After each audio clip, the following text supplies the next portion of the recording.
वचन, सत्य वचन, अमर वचन, जीवित वचन, दिव्य वचन, सत्य वचन, अमर वचन, जीवित वचन।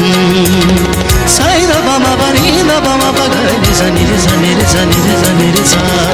दिव्य वचन, सत्य वचन, अमर वचन, जीवित वचन, दिव्य वचन, दिव्य वचन।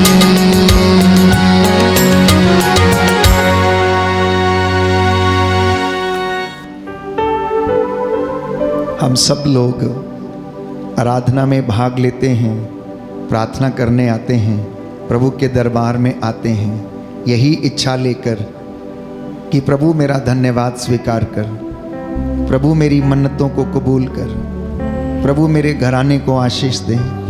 प्यारे भाइयों और बहनों, मैंने कई मर्तबा आपसे कहा प्रार्थना कोई भाव नहीं है। Prayer is not an emotion. प्रार्थना प्रभु से संबंध है, अपनी आत्मा से अपनी आत्मा को प्रभु के साथ जोड़ना, संबंध स्थापित करना, रिश्ता स्थापित करना। और जब आप उस रिश्ते में रहते हैं तो आप आनंद की अनुभूति महसूस करते हैं। आज हम पवित्र आत्मा के वरदानों के लिए प्रार्थना करेंगे कि इन वरदानों में हम कैसे बढ़ें। मैं प्रभु का दास आत्मा की अगुवाई में आप लोगों के साथ कुछ वचनों को साझा करना चाहता हूं और उसका आधार है कुरिन्थियों का पहला पत्र अध्याय 12 पद संख्या 4 से लेकर 11 तक। जिनके पास बाइबल है वो खोल लें। मैं आपके लिए इन वचनों को पढ़ना चाहता हूं जो आज के इस प्रवचन का आधार है। प्यारे भाइयों और बहनों, कुरिन्थियों का पहला पत्र अध्याय 12 पद संख्या 4 से लेकर 11 तक मैं आपके लिए ये वचन पढ़ना चाहता हूँ। 4 से लेकर 11 तक लिखा है, कृपा दान तो नाना प्रकार के होते हैं किंतु आत्मा एक है। कृपा दान तो नाना प्रकार के हैं किंतु आत्मा एक है। सेवाएं तो नाना प्रकार की होती हैं किंतु प्रभु एक ही है। प्रभावशाली कार्य तो नाना प्रकार के होते हैं किंतु एक ही ईश्वर के द्वारा सबों में सब कार्य संपन्न होते हैं। बोलिए आमीन, आमीन, हालेलुया, हालेलुया, हालेलुया, हालेलुया। आगे लिखा है, वह प्रत्येक को वरदान देता है जिससे कि वह सबों के हित के लिए पवित्र आत्मा को प्रकट करे। किसी को आत्मा के द्वारा प्रज्ञा के शब्द मिले हैं तो किसी को उसी आत्मा के द्वारा ज्ञान के शब्द मिले हैं और किसी को उसी आत्मा द्वारा विश्वास मिलता है।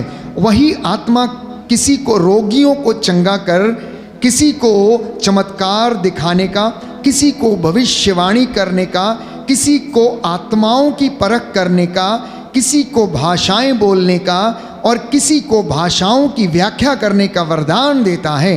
एक ही और वही आत्मा यह सब करता है।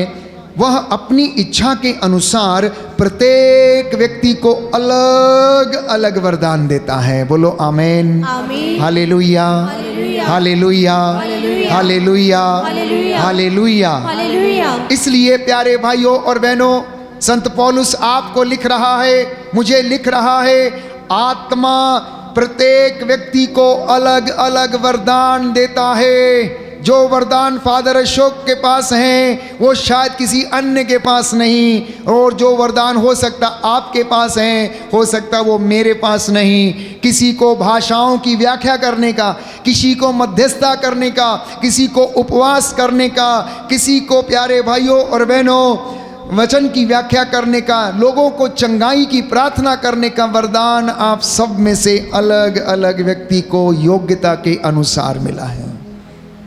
इसलिए आज प्रार्थना करना कि आप अपने गिफ्ट को पहचानो, आप अपने अंदर कौन सा वरदान परमेश्वर ने आपको दिया, आप उसको पहचानने की कोशिश करना, पहचानने की कोशिश करना। प्रभु ने अगर आपको आत्मा के द्वारा उपवास का, मध्यस्थता का, प्रार्थना का वरदान दे दिया है, तो उसे पहचानिए और आप उसमें बने रहिए। किसी को परम प्रसाद के सामने बैठने का वरदान दिया, उसमें आप आगे बढ़िए। किसी को ज्ञान का वरदान दिया, उसमें आगे बढ़िए।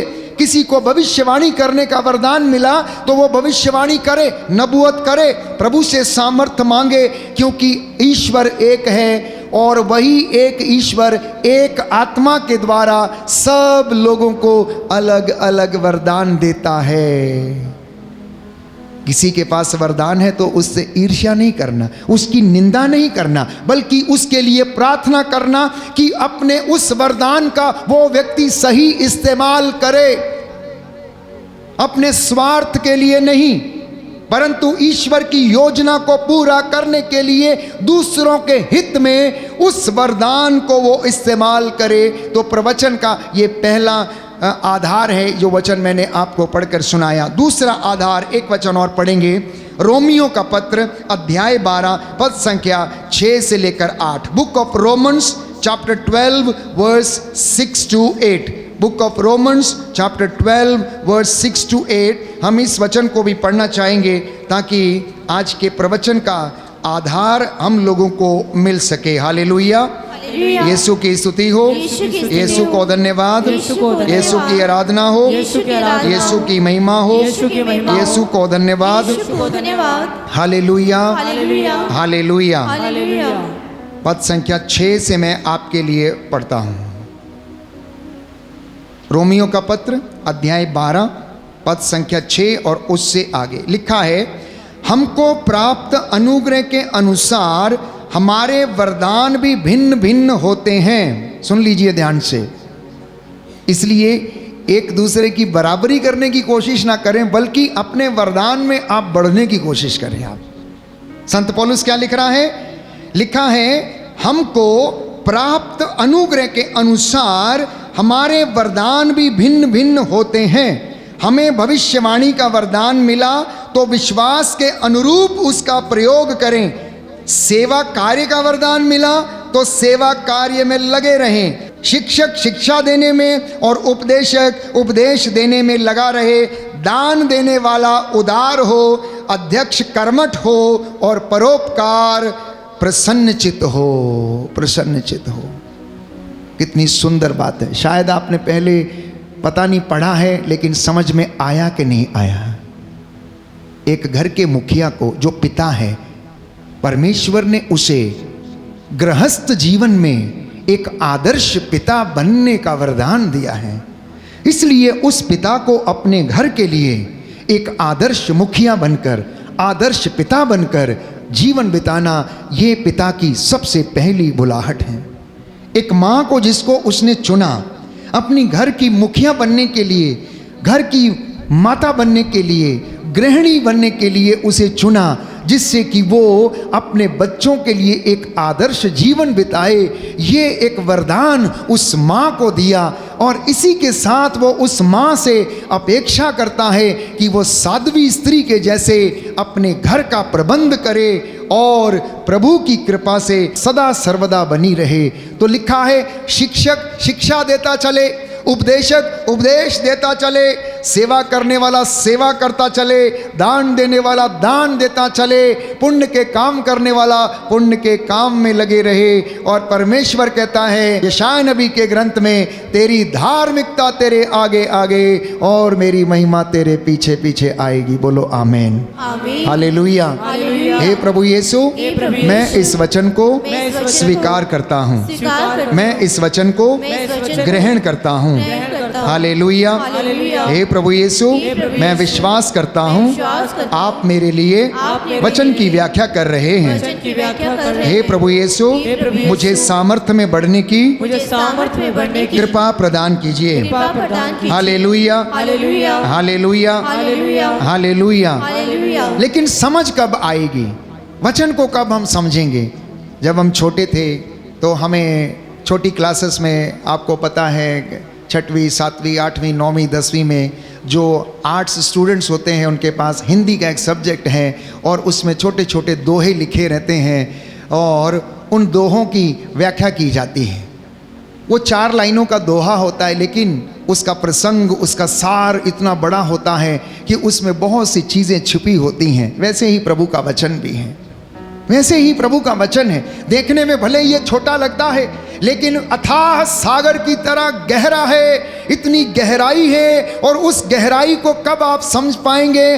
बाइबल कहती है जब पवित्र आत्मा तुम पर उतरेगा तब सब कुछ वो तुम्हें समझाएगा। यदि आपके पास बाइबल है, खोलना प्रेरितों का कार्यकलाप अध्याय 1 पद संख्या 8 और उससे आगे। किंतु पवित्र आत्मा तुम लोगों पर उतरेगा और तुम्हें सामर्थ्य प्रदान करेगा और तुम लोग यरूशलेम, सारी यहूदिया, समारिया में तथा पृथ्वी के अंतिम छोर तक मेरे साक्षी होगे। कहता है मेरे साक्षी होगे।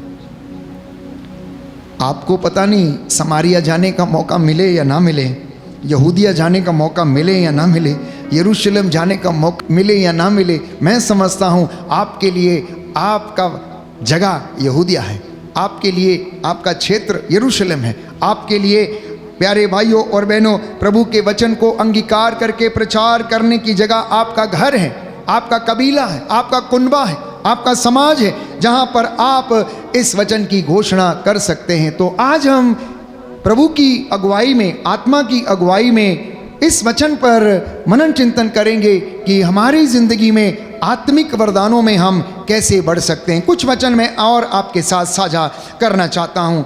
सबसे पहले, ना ये केवल शब्दों का खेल है, सुनना ध्यान से, ना ये केवल शब्दों का खेल है, ना ही किसी कला का खेल है, ना ये केवल भावनाओं का मेल है, ये तो आत्मा की वह दिव्य लहर है जहाँ मनुष्य मिटकर भी अमर रहता है। प्यारे भाइयों और बहनों, ना ये शब्दों का खेल, ना ये भावनाओं का मेल, परंतु ये तो आत्मा की वो दिव्य लहर है जहाँ पर मनुष्य मिटकर भी अमर रहता है। जब स्वर्ग धरती को छूता है और मिट्टी में भी प्रकाश फूटता है, तब आत्मा कहती है धीरे से, मैं तुम्हारे भीतर जीवित हूँ, डरो मत, उठो और चलो फिरो। कभी आपने अपने दिल की आवाज़ को सुना है? कभी आपने अपने दिल की आवाज़ को सुना है? मैं समझता हूँ बहुत बार सुना होगा, बहुत बार सुना होगा। और जिन्होंने अपनी आत्मा की आवाज़ को सुन के काम किया, उनको ईश्वर का अनुभव भी हुआ होगा। लेकिन जिन्होंने उस आवाज़ को सुनने के बावजूद उसको नकार दिया, उन्होंने प्यारे भाइयों और बहनों अपने जीवन में दुर्घटना भी देखी होगी। उदाहरण के लिए, आपको लगता है कि आज आपको कहीं पर नहीं जाना चाहिए, दिल बार बार कहता है कि आज नहीं जाऊंगा, नहीं जाऊंगा, लेकिन फिर भी परिस्थितियां ऐसी बन जाती हैं कि आपको किसी कारणवश जाना ही पड़ता है और रास्ते में अचानक दुर्घटना हो जाती है। आप पछताने लगते हैं, कितना अच्छा था मैं ना गया होता, कितने लोगों ने मुझे कहा था मत जाओ, मत जाओ, मत जाओ, लेकिन फिर भी हम चले गए। और उसमें हम क्या कह देते हैं, होनी थी इसलिए होनी को कौन टाल सकता है। प्यारे भाइयों और बहनों, बाइबल कुछ और कहती है, आत्मा की परख करना सीखना, आत्मा की परख करना सीखना, उस आवाज़ को सुनना सीखना जो आपसे कहती है कि ये करो, तुम ये करो, तुम्हें ये मिलेगा, तुम पियो, नशा करो, तुम्हें सांत्वना मिलेगी, तुम्हें आनंद मिलेगा। लेकिन होता क्या है? शरीर की बर्बादी, किडनी का खोखलापन, लीवर की बर्बादी। प्यारे भाइयों और बहनों, जिसे अंत में इंसान भुला नहीं पाता है और वो अतीत में जाकर उन्हीं के विषय में सोचता रहता, काश मैंने ऐसा ना किया होता, काश मैं वहाँ ना गया होता, काश मैंने ये सब दुष्कर्म ना किए होते। तो आज एक हम गहरे आत्मिक सत्य को समझने का प्रयास करेंगे, मनन चिंतन करने का प्रयास करेंगे। तो पवित्र आत्मा के वरदान केवल इतिहास की बात नहीं है। पवित्र आत्मा का प्रेरितों पर उतरना केवल ऐतिहासिक घटना नहीं, ये जीवित परमेश्वर का अनुभव था उनके जीवन में और आज भी हर विश्वासी के जीवन में वो सक्रिय है। आप यहाँ पर बैठे हैं शांतिपूर्वक और बड़ी जिज्ञासा के साथ वचन को सुन रहे हैं, रिसीव कर रहे हैं। आत्मा आपको समझने की, सोचने की परख दे रहा है और आपका मन, आपकी आत्मा प्रभु से जुड़ी हुई है, मैं विश्वास करता हूँ। तो आत्मा के वरदान क्या हैं? हमने आपके लिए वचन पढ़ा कुरिन्थियों का पहला पत्र अध्याय 12 पद संख्या 4 से मैंने आपके लिए पढ़ा था, लेकिन फिर से एक बार पद संख्या 7 में आपके लिए पढ़ना चाहता हूँ। कुरिन्थियों का पहला पत्र अध्याय 12 पद संख्या 7 में, जहाँ पर प्रभु हमें समझाता है प्यारे भाइयों और बहनों। अध्याय 12 पद संख्या 7 और उससे आगे। कुरिन्थियों का पहला पत्र अध्याय 12 पद संख्या 7, अध्याय 12 पद संख्या 7 और उससे आगे। यहाँ पर लिखा है, वह प्रत्येक को वरदान देता है जिससे वह सबों के हित के लिए पवित्र आत्मा को प्रकट करे। तो पवित्र आत्मा का काम क्या है? काम क्या है? वरदान देना, जिससे कि पिता ईश्वर आपके लिए और मेरे लिए पवित्र आत्मा को प्रकट करे। Hallelujah, hallelujah. यीशु की स्तुति हो, यीशु की स्तुति यीशु हो, को धन्यवाद, यीशु को धन्यवाद, यीशु की आराधना हो, यीशु की आराधना हो, यीशु की महिमा हो, यीशु की महिमा हो, यीशु की आराधना हो। यीशु की आराधना हो। Hallelujah, hallelujah, hallelujah. हालेलुया। तो हर एक को आत्मा का प्रकटीकरण सामान्य भलाई के लिए दिया जाता है। सुनना ध्यान से, आप लोगों को आत्मा का जो वरदान दिया गया है, किस काम के लिए दिया गया? सामान्य भलाई के लिए, ताकि आपकी जिंदगी में, परिवार में, मसीही जीवन में आपके साथ भलाई होती रहे। ये गिफ्ट क्या है? ये वरदान है क्या? ये मानव की क्षमता नहीं है प्यारे भाइयों और बहनों, ये मानव की क्षमता नहीं है, ये कोई टैलेंट नहीं है। टैलेंट का मतलब समझते हैं? किसी को फुटबॉल खेलने का टैलेंट है, तो किसी को बाजा बजाने का टैलेंट है, तो किसी को कुछ अन्य काम करने का, किसी को चित्रकारी करने का टैलेंट। ये वैसी चीज़ नहीं है। ये वरदान प्यारे भाइयों और बहनों जब परमेश्वर देता है तो ये मानव क्षमता नहीं, यह पवित्र आत्मा की शक्ति है। ये कलीसिया को बनाने के लिए दिया गया अनुग्रह है। ये मनुष्य का आध्यात्मिक जीवन की उन्नति करने के लिए दिया गया वरदान है। बोलो आमेन, आमीन। Hallelujah, hallelujah, hallelujah, hallelujah. हे प्रभु यीशु, हे प्रभु यीशु, मुझे इन आत्मिक वरदानों में मुझे इन आत्मिक वरदानों में बढ़ने की बढ़ने की शक्ति प्रदान कीजिए। शक्ति प्रदान कीजिए। Hallelujah, hallelujah, hallelujah. हालेलुया। तो कुछ वरदान जिसके विषय में मैंने आपके लिए पढ़ा, पहला कुरिन्थियों अध्याय 12 पद संख्या 4 और उससे आगे, वो क्या था संक्षिप्त में समझाना चाहता हूं। पहला वरदान ज्ञान का वरदान, दूसरा वरदान समझ का वरदान, तीसरा वरदान विश्वास का वरदान, चौथा वरदान चंगाई का वरदान, पांचवा वरदान चमत्कार दिखाने का वरदान, छठवां वरदान भविष्यवाणी करने का वरदान, सातवां वरदान आत्माओं की परख करने का वरदान, आठवां वरदान भाषाएं, अन्य भाषाएं बोलने का वरदान, और नौवां वरदान भाषाओं की व्याख्या करने का वरदान। आप याद कीजिए, पुरानी व्यवस्था में हम पढ़ते हैं कि नबूकदनेस्सर का बेटा, नाम क्या था उसका? क्या नाम था उसका? बेल्तशस्सर। नबूकदनेस्सर ने क्या किया था? मंदिर के बर्तनों को, पवित्र वेसल्स को चुराकर, लूटकर, सब कुछ लेकर अपने महल में आ गया था। अब इस राजा का जो बेटा था, वो प्यारे भाइयों और बहनों पवित्र मंदिर की उस पवित्र वस्तुओं का क्या करता है? उनको अशुद्ध करता है। कैसे? वो लोग शाम को दावत में बैठते हैं, भोज पर बैठते हैं, और उन पवित्र प्यालों में जिसमें प्रभु की आराधना की जाती थी, उन बर्तनों को इस्तेमाल किया जा, उसमें मदिरा डालकर प्यारे भाइयों और बहनों वो उनको क्या करते हैं? अपवित्र करते हैं। अगर आपने वचन पढ़ा है बाइबल में, तो भोजन करते करते जब वो वहाँ पर बातचीत कर रहे थे, बैठे हुए थे और अपने बातों में वो मशगूल थे, तो दीवार के ऊपर एक बड़ा सा हाथ आता है और अन्य भाषा में कुछ वहाँ पर लिखता है। अन्य भाषा में वहाँ पर दीवार के ऊपर कुछ लिखता है। उनको समझ में नहीं आता है, वो परेशान हो जाते हैं। वो अपने बहुत से दरबार के ऐसे लोगों को बुलाते हैं कि इस वचन की आकर व्याख्या करें, लेकिन कोई भी उसे व्याख्या नहीं कर पाता है। वचन क्या लिखा था? मने मने तकेल उफ्रासीन, मने मने तकेल उफ्रासीन। इसके बाद आपको याद है तो दानियल नबी को पवित्र आत्मा का वरदान प्राप्त था। दानियल नबी स्वप्नों की व्याख्या किया करता था राजा के लिए। दानियल नबी को ये सारे विजन और दिव्य दृश्य दिखते थे जिनकी व्याख्या वो कर सकता था, इसलिए राजा ने उसको कहला भेजा और उसके लिए प्यारे भाइयों और बहनों उसने व्याख्या की। और उस वचन का जो अर्थ निकला वो क्या था? मने मने तकेल उफरासीन, अर्थात ओ राजा तू न्याय के तराजू के ऊपर तौला गया है लेकिन तू कम पाया गया है।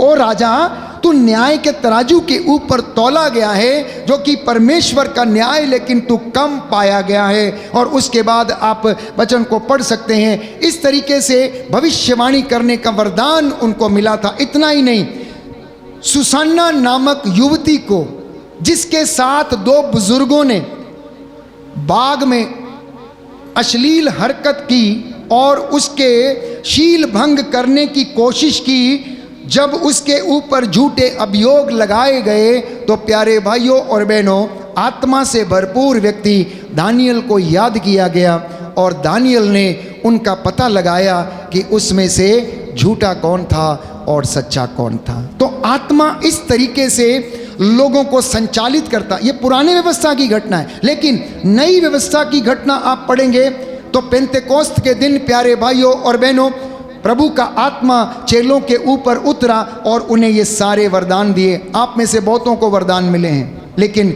लोगों ने अपने वरदानों का सही इस्तेमाल नहीं किया है। पहली बात, उसकी परख नहीं है। दूसरी बात, शायद आत्मा में और गहराई से वो उतरे नहीं हैं। इसलिए मेरी आपसे गुजारिश है, जब आप ये वचन सुन रहे हैं तो आत्मा के वरदानों की समझ के लिए आप प्रार्थना करना। तो हर विश्वासी को वरदान दिए जाते हैं।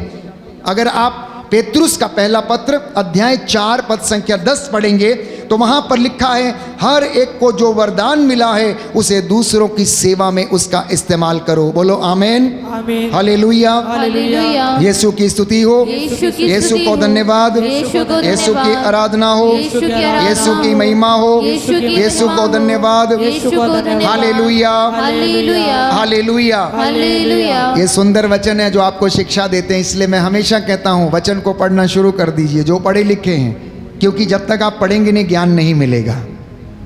बाइबल क्या कह रही है कि आपको जो वरदान मिला है आप उसका उपयोग दूसरों की सेवा में करते जाएं। पेतरुस का पहला पत्र अध्याय 4 पद संख्या 10, सुनिए ध्यान से। जिसे जो वरदान मिला है वह ईश्वर के बहुविध अनुग्रह के सुयोग्य भंडारी की तरह दूसरों की सेवा में उसका उपयोग करे। बोलो आमीन, हालेलुया, हालेलुया। हे प्रभु यीशु, मैं वादा करता हूँ आपने मुझे जो वरदान दिया है मैं उसे आपके अनुग्रह के द्वारा सुयोग्य भंडारी की तरह दूसरों की सेवा में उसका उपयोग करूंगा। आमीन। उदाहरण के लिए फादर अशोक को प्रचार करने का वरदान मिला है, तो एक सुयोग्य भंडारी की तरह मेरा कर्तव्य है कि मैं उसको लोगों को सुनाऊं। आपको जिन्हें सत्संग में बैठने का वरदान मिला है, आपको जिन्हें पवित्र संस्कार को बैठने का वरदान मिला, उसे ग्रहण करने का वरदान मिला, परमेश्वर के अनुग्रह के अनुसार सुयोग्य भंडारी की तरह उसका इस्तेमाल करना। बोलो आमीन, हालेलुया, हालेलुया, हालेलुया। तो महत्वपूर्ण सत्य क्या है? महत्वपूर्ण सत्य, वरदान केवल फादर के लिए नहीं, वरदान केवल संतों के लिए नहीं, वरदान हर विश्वासी के लिए है। आप जो लोग यहाँ बैठे हैं, ये वरदान आप सबके लिए। आप जो मुझे ऑनलाइन प्रार्थना में सुन रहे हैं, band for Jesus worship ministry YouTube channel से जुड़कर इस वक्त आप जो इस वचन को सुन रहे हैं, ये सारे वरदान आपके लिए भी हैं। केवल संतों के लिए नहीं, केवल धर्म संघियों के लिए नहीं, केवल प्रचारकों के लिए नहीं, केवल याजकों के लिए नहीं, पर आप लोग धर्मियों के लिए जिन्हें प्रभु प्यार करता है, ये वरदान आप लोगों के लिए है। परमेश्वर किसी को खाली हाथ नहीं छोड़ता। तो वरदानों में बढ़ने की पहली शर्त क्या है? वरदानों में बढ़ने की पहली शर्त क्या है? मैं समझता हूँ पहली शर्त है समर्पण, सरेंडर, सरेंडर करना। रोमियो का पत्र अध्याय 12 पद संख्या 1। रोमियो का पत्र अध्याय 12 पद संख्या 1 सुंदर वचन है।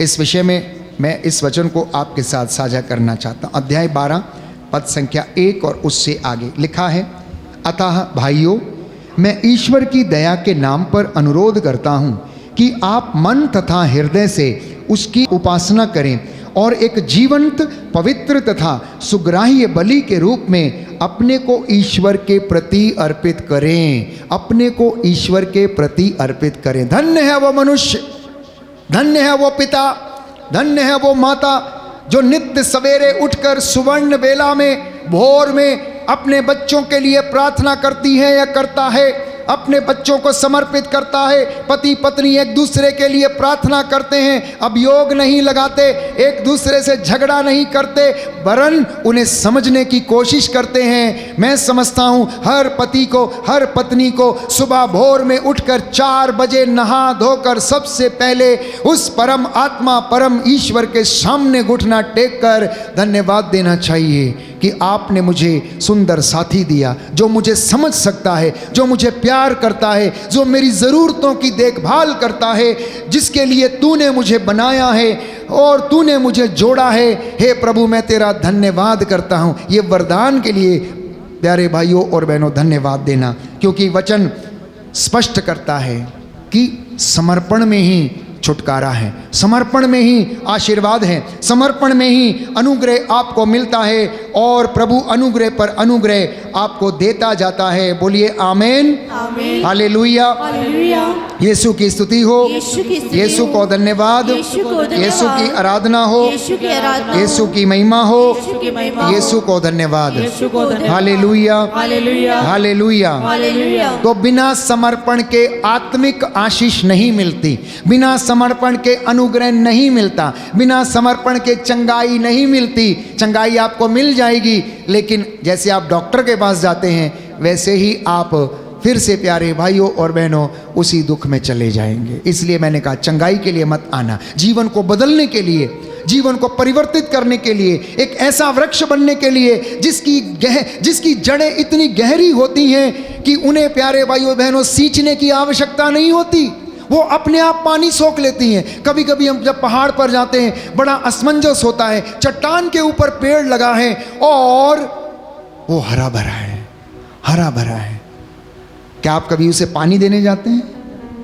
क्या आप उसे कभी पानी देने जाते हैं?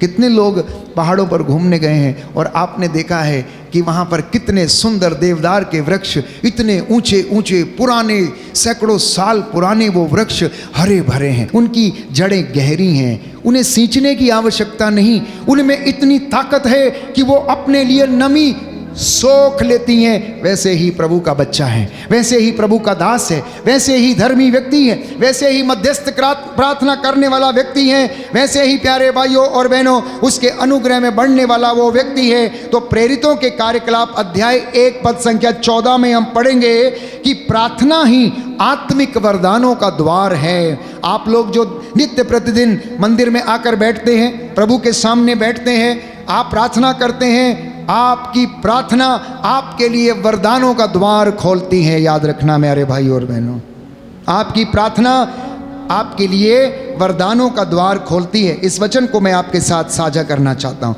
प्रेरितों का कार्यकलाप अध्याय 1 पद संख्या 14, Acts of the Apostles chapter 1 verse 14। सुंदर वचन है, इस वचन को हम सुनेंगे।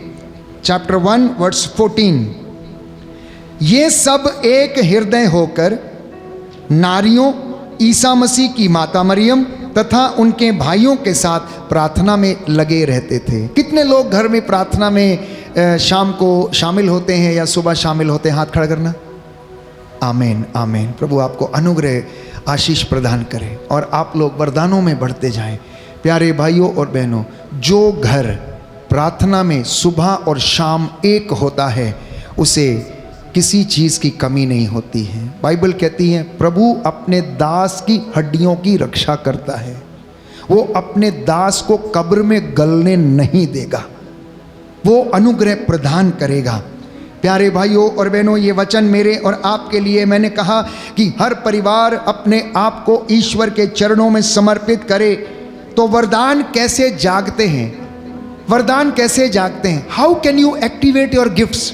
आप अपनी कृपाओं को, अपने वरदानों को एक्टिवेट कैसे करते हैं? आप में से सबको वरदान है, लेकिन सबने उसको क्या किया? ऑन नहीं किया, सबको ऑफ करके रखा हुआ है। फादर हमारे लिए प्रार्थना करेंगे, फादर सब काम करेंगे, फादर प्रचार करेंगे, फादर मध्यस्थता करेंगे, फादर एडोरेशन में खड़े होंगे, बस फादर हमारे लिए प्रार्थना करेंगे, सब कुछ होगा, हमें करने की ज़रूरत नहीं है। अगर आप भी करेंगे तो प्यारे भाई और बहनों, सोने पे सुहागा हो जाएगा, सोने पे सुहागा हो जाएगा।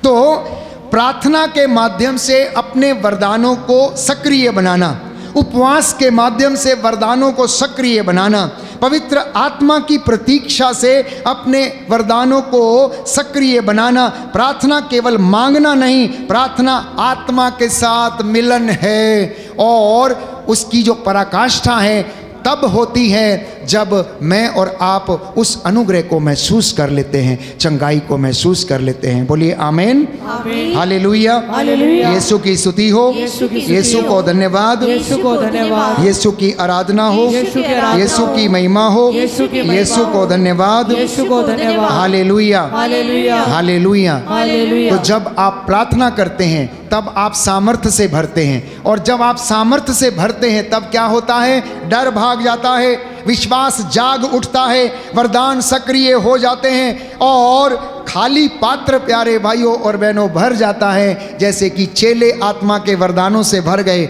एक बार जब पेंतेकोस्त उनके जीवन में हो गया, अनुभव हो गया, फिर वो रुके नहीं, फिर वो बढ़ते गए, वो 12 लोग, और आज प्यारे भाइयों और बहनों पूरे विश्व में उन 12 लोगों ने प्रभु के इतने लाखों लोगों को, सैकड़ों लोगों को प्रभु की ओर आकर्षित किया। उन 12 लोगों के प्राणों की आहुति ने सब कुछ कर दिया, उनके समर्पण ने सब कुछ कर दिया।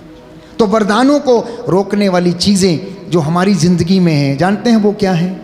क्यों वरदान बढ़ते नहीं हैं? क्यों एक्टिव नहीं होते? क्यों वरदान में हम बढ़ नहीं पाते हैं? क्योंकि पाप हमारी जिंदगी में हमें घेरे रखता है। यशाया नबी अध्याय 59 पद संख्या 2, तेरा अधर्म तुझे मारता है, तेरे अधर्म ने तुझे ईश्वर से दूर किया है।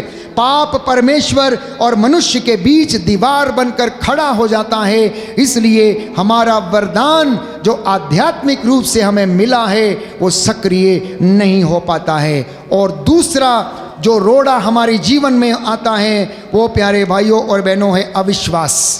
अविश्वास की वजह से हम आध्यात्मिक उन्नति नहीं कर पाते हैं। लिखा है मरकुस का सुसमाचार अध्याय 6 पद संख्या 5, अविश्वास के कारण वहां पर ईसा कोई चमत्कार नहीं कर पाए। कहां पर? नाजरत में, अपने गांव में जब वो गए, क्योंकि उन्होंने कहा अपने गांव में, अपने देश में नबी का स्वागत नहीं होता, इसलिए नाजरत के लोगों ने यीशु मसीह को स्वीकार नहीं किया, वरदान को पहचाना नहीं, गिफ्ट को पहचाना नहीं कि जो कोई व्यक्ति उनसे बात कर रहा है वो कौन है। तिमोथी के दूसरे पत्र अध्याय 1 पद संख्या 7 में हम पढ़ते हैं, परमेश्वर ने हमें भय का आत्मा नहीं दिया, बल्कि उसने हमें कौन सा आत्मा दिया? सामर्थ्य का आत्मा दिया है। आपके अंदर सामर्थ्य का आत्मा है। वचन को सुनना और ईश्वर के सामर्थ्य को पहचानना, वरदानों में बढ़ने का अभ्यास करना। एक खिलाड़ी जो मैदान में उतरता है क्या करता है? दिन रात प्रैक्टिस करता है, तब जाकर उसे क्या मिलता है? मेडल मिलता है। आप लोगों को आत्मा का वरदान चाहिए तो दिन रात आपको प्रैक्टिस करना है, आपको वर्शिप करना है, घुटना टेकना है, ताली बजाना है, उठना बैठना सीखना है, उपवास करना सीखना, प्रार्थना करना सीखना, वचन को पढ़ना सीखना, सुनना सीखना, व्याख्या करना सीखना, तब जाकर आपको मेडल मिलेगा। कौन सा मेडल? ज्ञान का वरदान, भविष्यवाणी करने का वरदान, बोलने का वरदान, प्रचार करने का वरदान, वचन सुनाने का वरदान, सेवा करने का वरदान, दान पुण्य करने का वरदान, तब जाके आपको ये मेडल के रूप में मिलेगा। बोलो आमीन, hallelujah, hallelujah, hallelujah, hallelujah, hallelujah. Hallelujah. बहुत लोग सेवकाई तो कर रहे हैं लेकिन आत्मा से भर के नहीं करते हैं, इसलिए वो सेवकाई फलवंत नहीं है, इसलिए वो सेवकाई फलवंत नहीं होती, थोड़े समय के लिए होती है, फिर प्यारे भाइयों और बहनों वो समाप्त हो जाती है। तो वरदानों में बढ़ने का अभ्यास कैसे करेंगे? विश्वास का कदम उठाना। विश्वास का कदम, पहला कदम है प्रार्थना करना, बोलना, अंगीकार करना, स्वीकार करना और सेवा करना। दूसरा, वचन का अध्ययन करना, मतलब वचन को पढ़ना, रोज पढ़ना, थोड़ा थोड़ा वचन रोज पढ़िए। इब्रानियों के पत्र अध्याय 4 पद संख्या 12 में हम पढ़ते हैं, ये वचन जीवंत है, सशक्त है, दुधारी तलवार के जैसे है, ये हमारे हृदय के अंतरतम में जाता है, अस्पष्ट आहों को समझ लेता है। और जब आत्मा, प्यारे भाई और बहनों, रोता है, विनती करता है, तो परमेश्वर उस प्रार्थना को सुनता और अनुग्रह प्रदान करता है। तीसरा, दूसरों के लिए प्रार्थना करना। याकूब का पत्र अध्याय 5 पद संख्या 16, याकूब का पत्र अध्याय 5 पद संख्या 16, अगर आप वचन उसमें पढ़ेंगे तो लिखा है, जो सुखी है वो प्रार्थना करे, जो दुखी है कलीसिया के अध्यक्षों को बुलाए, रोगी है, बीमार है, कलीसिया के अध्यक्षों को बुलाए, वे उनके ऊपर हाथ रखकर प्रार्थना करें।